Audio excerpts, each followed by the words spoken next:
معتبر آدمی نہیں رہ گئے، ثقہ آدمی نہیں رہ گئے، قابل بھروسہ آدمی نہیں رہ گئے۔ سوال یہ ہے کہ امام مسلم نے یہ حدیث روایت کی، امام مسلم نے یہ حدیث روایت کی اور محدثین نے اس حدیث کو صحیح شمار کیا۔ اگر اس حدیث سے حضرت معاویہ کا جرم ثابت ہو جاتا تو اس کا مطلب یہ ہوا ان کے مطابق حضرت معاویہ قابل اعتبار نہیں رہ جاتے، وہ معتبر نہیں رہ جاتے، ان کی بات نہیں لی جا سکتی۔ تو محدثین کیا کرتے؟ وہی معنی جو یہ سمجھ رہا ہے وہی معنی امام مسلم سمجھے ہوتے یا دوسرے محدثین سمجھے ہوتے تو حدیث کی کتابوں میں حضرت معاویہ کی حدیثوں کو کبھی ذکر ہی نہیں کرتے۔ کیوں؟ نہیں بھائی، حضرت علی سے دشمنی کی وجہ سے یہ معتبر نہیں رہ گئے، ثقہ نہیں رہ گئے، ان کا کوئی اعتبار نہیں رہ گئے، ان کی تو حدیثیں نہیں ذکر کی جائیں۔ لیکن آپ اگر حدیث کی کتابیں پڑھ کے دیکھیں گے تو حضرت معاویہ رضی اللہ تعالیٰ عنہ کی حدیثوں کو بغیر کسی نکیر کے محدثین نے، سارے محدثین نے تقریباً روایت کی۔ تو اس کا مطلب یہ ہوا کہ جو معنی آج انجینئر سمجھ رہا ہے وہ معنی امام مسلم نے نہیں سمجھا، وہ معنی دیگر محدثین نے نہیں سمجھا، وہ معنی متقدم اہل علم سلف صالحین میں سے کسی نے یہ معنی نہیں سمجھا جو معنی یہ سمجھ رہا ہے۔ اب آپ کو میں بتاتا ہوں، دیکھیے عمر ابن عبدالعزیز رحمۃ اللہ علیہ، عمر ابن عبدالعزیز رحمۃ اللہ علیہ کون ہے؟ اگر آپ دیکھنا چاہیں تو عمر ابن عبدالعزیز رحمۃ اللہ علیہ تابعین میں سے ہیں، اور ان کا جو درجہ ہے یہاں تک کہا گیا کہ اس امت کے سب سے پہلے مجدد ہے۔ حضرت معاویہ کے بارے میں عمر ابن عبدالعزیز رحمۃ اللہ علیہ سے پوچھا گیا، آج آپ یہ مسئلہ سمجھیے، یہ ساری حدیثیں عمر ابن عبدالعزیز وغیرہ کے سامنے تھی کہ نہیں تھی؟ تھی، اس لیے عمر ابن عبدالعزیز کے حکم پر یہ حدیثیں جمع کی گئی، سب کی۔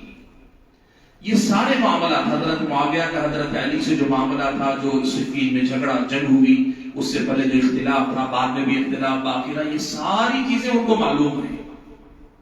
ان ساری چیزوں کے باوجود عمر ابن عبدالعزیز رحمۃ اللہ علیہ نے حضرت معاویہ کو نہ تو دشمن علی کہا، نہ تو ڈھیلا ڈھالا مسلمان کہا، اور نہ ہی صحابیت کے درجے سے نیچے اتارنے والی کوئی بات کی، کوئی بات نہیں۔ عبداللہ ابن مبارک رحمۃ اللہ علیہ، جانتے ہیں عبداللہ ابن مبارک سن 181 ہجری میں ان کا انتقال ہوا، بہت بڑے عالم، اتنے بڑے عالم کہ ان کے بارے میں کہا جاتا جمعت فیہ خصال الخیر کلھا، یعنی ایک آدمی کے اندر جتنی خوبیاں ہو سکتی ساری خوبیاں ان میں اکٹھا تھی، علم بھی، عبادت بھی، جہاد بھی، سب مشہور ہے ان کے بارے میں کہ ایک سال حج میں ہوتے تھے، اگلے سال جو جہاد میں ہوتے تھے، علم والے، عبادت والے، اخلاق والے، جہاد والے، سارے ہر خیر میں امام کے امامت کے درجے پر۔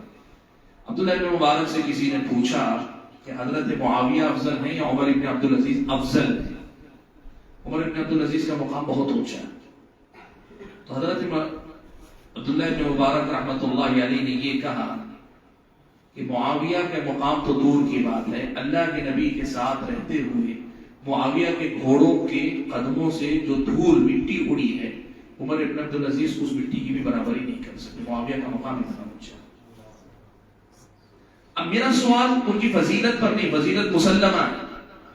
عبداللہ ابن مبارک جیسا جلیل القدر امام محدثین میں سے، فقہاء میں سے، بلکہ میں نے کہا نا کہ امت کے جلیل القدر علماء میں سے ہیں، ان کو جو ہے اس حدیث سے حضرت معاویہ کا جرم جو ہے سمجھ میں نہیں آ رہا ہے، اور آج کا آدمی اسی حدیث سے حضرت معاویہ کو مجرم ثابت کرنا چاہ رہا ہے، تو ہمیں کس کی بات سمجھنی چاہیے، دیکھنی چاہیے۔ دیکھیے اسی لیے ہم یہ بات ہمیشہ کہتے ہیں کہ قرآن اور سنت کے ساتھ سلف صالحین نے جو معنی و مطلب احادیث کا سمجھا ہے اس کو لے کر ہم اور آپ کو چلنا چاہیے۔ آج پہلی بار تو نہیں، اب اس کو پتا ہے یہ بات، اس کو اچھی طریقے سے پتا ہے کہ پھنس جائے، اس لیے وہ کیا کہتے ہیں، ہمارے علماء یہ ساری چیزیں چھپاتے ہیں، علماء یہ ساری چیزیں چھپاتے ہیں، بیان نہیں کرتے ہیں۔ اب جیسے ہی آپ کے بارے میں یہ کہہ دیا جائے کہ آپ چھپاتے ہیں، بیان نہیں کرتے، تو اس کا مطلب اب میں جو بھی بیان کروں سب قبول کرتے جاؤ، نہیں ایسے نہیں۔ آپ یہ بات ضابطے کے طور پہ یاد رکھیں، میں نے 2 مثالیں صرف آپ کے سامنے دی، موجودہ زمانے کے جو افراد ہیں ان میں سے، دین کے ہر مسئلے میں معیار یہی بنا کے چلیے کہ قرآن ہوگی، سنت ہوگی، یعنی قرآن اور سنت اور جو معنی و مطلب صحابہ تابعین تبع تابعین نے سمجھا اسی کو مانیں گے. ورنہ کوئی آدمی قرآن پڑھ کر بھی کبھی کبھار گمراہی کی بات کر سکتا ہے. قرآن نہیں گمراہ، قرآن کتاب ہدایت ہے. آدمی گمراہی کی بات قرآن سے جوڑ کر سکتا ہے. حدیث گمراہی نہیں ہدایت ہے، لیکن آدمی حدیث پڑھ کر گمراہی کی بات کر سکتا ہے. اور یہ بات ہم اچھی طرح جانتے ہیں. آپ نے میلاد کی جلسوں میں کتنی بار سنا ہوگا، کتنی زور سے آیتیں پڑھتے ہیں، الا ان اولیاء اللہ لا خوف علیہم ولا هم يحزنون. سارا شرک کسی ایک آیت کی آڑ میں حلال ہو جاتا ہے. یعنی آیت میں یہ بات ہے کہ اللہ نے کہا کہ اولیاء اللہ کے اوپر نہ کوئی خوف ہے نہ وہ غمزدہ ہوں گے. صرف یہ آیت پڑھتا ہے، اور آیت پڑھنے کے ساتھ ایک عام آدمی مسلمان قرآن کی آیت پڑھ رہے ہیں، اس کے پیچھے پورے شرک کو حلال کر دیتا ہے آدمی. وما ارسلناک الا رحمۃ للعالمین میلاد کے اجلاس میں پڑھتا ہے اللہ کے نبی کو اللہ تعالیٰ نے کہا کہ ہم نے تو آپ کو تمام جہانوں کے لیے رحمت بنا کر بھیجا، اس کے میلاد کے سارے مسائل کو جائز کر دیتا ہے. ایسے تھوڑی نہ چل پائے گا. آج جب ہم یہ دیکھتے ہیں کہ لوگ قرآن پڑھ کر اپنی گمراہیوں کو جو ہے رواج دے رہے ہیں، جبکہ قرآن میں وہ گمراہی نہیں، حدیث پڑھ کر وہ گمراہی، تو ہم یہ کہیں گے کہ بہت آسان سا حل ہے اللہ نے ہمیں دیا ہے. وہ کیا ہے؟ بھئی قرآن کی آیت حدیث کے الفاظ اپنی جگہ ہیں، لیکن ان کا معنی و مطلب جو ہے صحابہ تابعین تبع تابعین نے کیا سمجھا، یہ پوچھا کرو. آپ کی سمجھ میں خود بخود یہ ساری چیزیں آتی چلی جائیں گی. بات واضح ہے یہاں تک آپ کے سامنے؟ سمجھ میں آ رہی بات؟ اسی لیے دیکھیے پہلے ہم بات کرتے تھے قرآن اور سنت، اور آج بھی کہتے ہیں کہ دین وہی ہے جو قرآن و سنت میں، لیکن قرآن و سنت تک آنے کے بعد قرآن و سنت کا وہی معنی معتبر ہوگا جو معنی صحابہ تابعین تبع تابعین نے سمجھا ہے. یہ ہم جو ہے دنیا والوں کے سامنے بات رکھیں گے، یہ پیغام دنیا والوں کو ہم دیں گے. اچھا میں ایک دوسرے موضوع کی طرف آتا ہوں، اسی سے جڑا ہوا موضوع، ایک دوسرے موضوع کی طرف آتا ہوں. دیکھیے مولانا مودودی نے جو ہے جماعت اسلامی کی ایک فکر جو ہے ایک اسے جو ہے ایک یوں کہیے کہ تعبیر دی، تعبیر دے کر انہوں نے جو ہے ایک نظریہ پیش کیا. وہ کیا ہے میں آپ کو بتاتا ہوں. عرب ممالک کے اندر الاخوان المسلمون کا مسئلہ، اور یہاں جو ہندوستان کے اندر جو ہے جماعت اسلامی کا، بنگلہ دیش، ہندوستان، پاکستان کی جماعت، ایک آپ کو سمجھنا چاہیے ایک مسئلہ بہت ہے. دین کی بنیادی تعلیم کیا ہے؟ آپ سے پوچھ رہا ہوں، دین کی بنیادی تعلیم کیا ہے؟ دین کی بنیاد کیا ہے؟ توحید ہے. کیوں جھجک رہے ہیں آپ؟ اتنا سوچ سوچ کے بول رہے ہیں تو پہلے آپ کو بتانا پڑے گا. پھر پہلے یہ میں جو بتانا چاہ رہا ہوں اس سے پہلے یہ سمجھنا ضروری ہے. یقین ہے نا؟ مطلب توحید اللہ تعالیٰ کی عبادت اور بندگی یہ ہوگی نا بات. مولانا مودودی وغیرہ نے جو ہے دیکھا کہ مسلمان، یہ میں صرف مولانا مودودی کی نہیں کہہ رہا، مولانا مودودی بھی ہے، عرب دنیا کے بھی بعض مفکرین ہیں، سب کی بات ملا کر ایک ساتھ کہہ رہا ہوں.